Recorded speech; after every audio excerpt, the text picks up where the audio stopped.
नाही, याच्याबद्दल मी अनेक वेळा असा खुलासा केलेला आहे. ज्यावेळी एखादा लोकप्रतिनिधी एखाद्या अधिकाऱ्याची बदली किंवा एखादी पदस्थापना देण्याबद्दल पत्र घेऊन येतो त्यावेळेला आपली एक शिफारस होती आणि ती शिफारस केल्यानंतर त्या अधिकाऱ्याची जबाबदारी असते की ही जी शिफारस मंत्र्याकडून आलेली आहे ती योग्य आहे की अयोग्य आहे.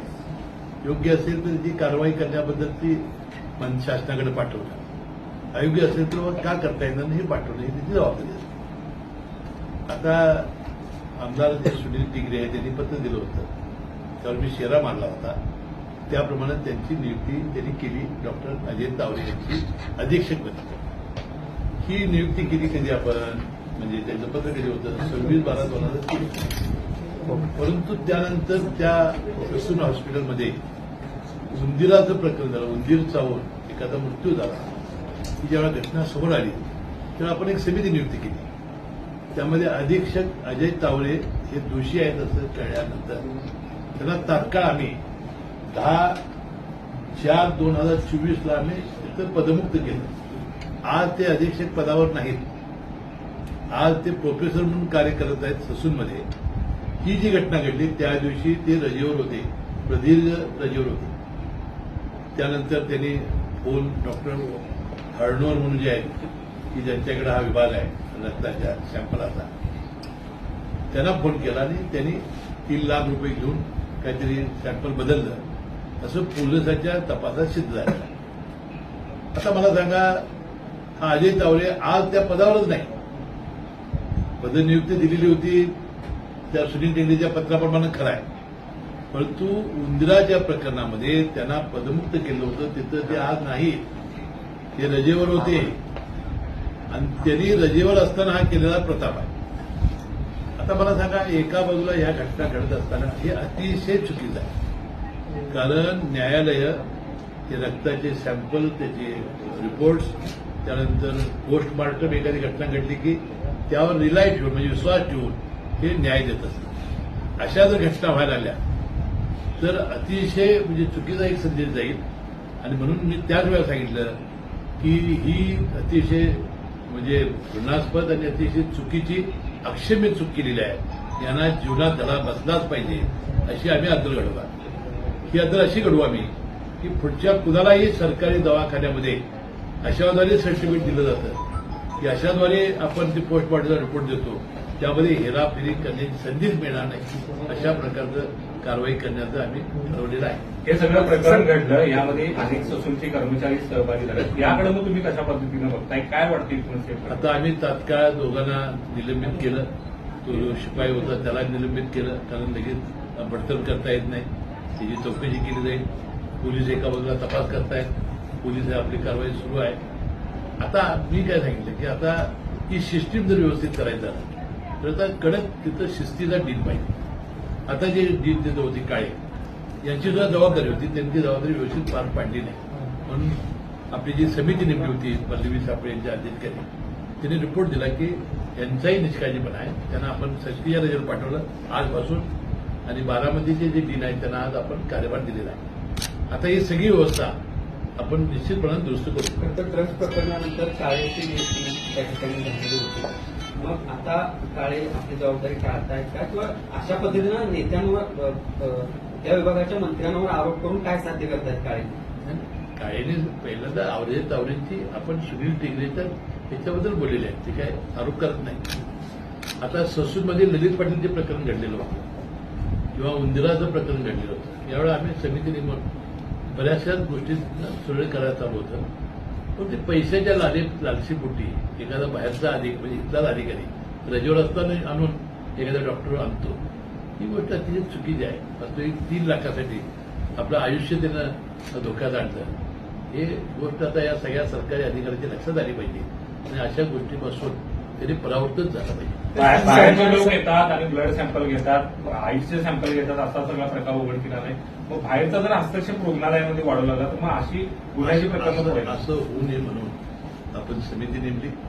समितीनं आता यासाठी या गोष्टी होऊ नयेत यासाठी अहवाल आम्हाला दिलेला आहे.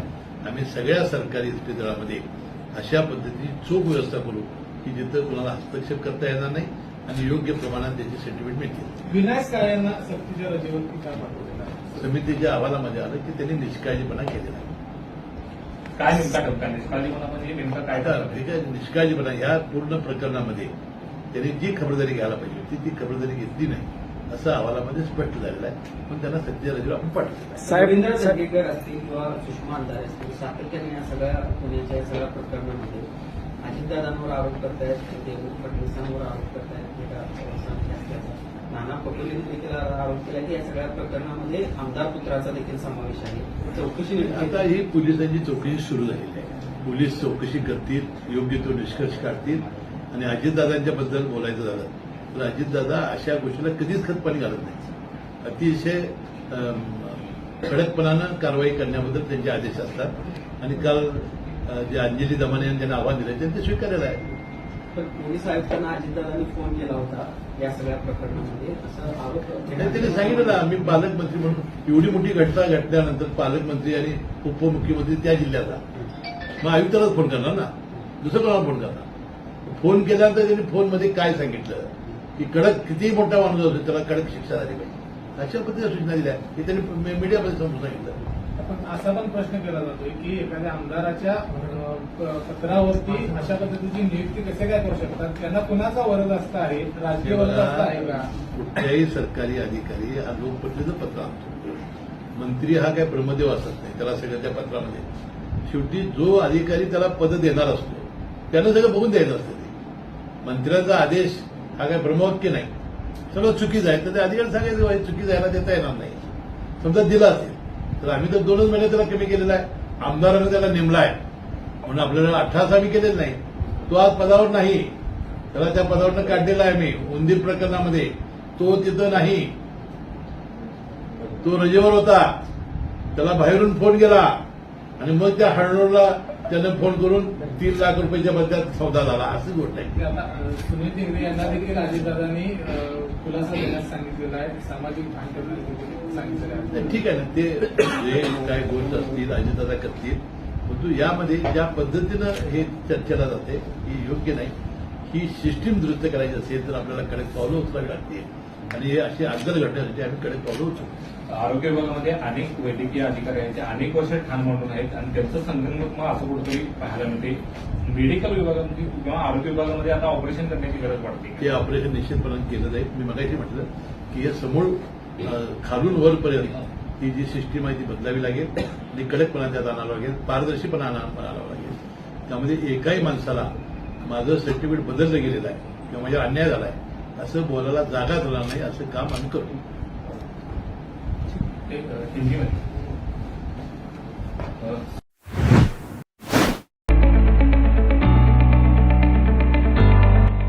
Sawamubhai Patel English Medium School and Junior College. Pre-NDA Training Center, CBSE pattern and military pattern, approved by Government of Maharashtra. Sawamubhai Patel English Medium School believes that a better future lies where and students can learn themselves. Graded excellent by state and CBSE pattern for systematic scholastic and co-scholastic work. At Sawamubhai Patel English Medium School, academic subjects and extracurricular activities complement each other to develop socially skilled and healthier students. Theories and concepts are well understood by performing scientific experiments on their own.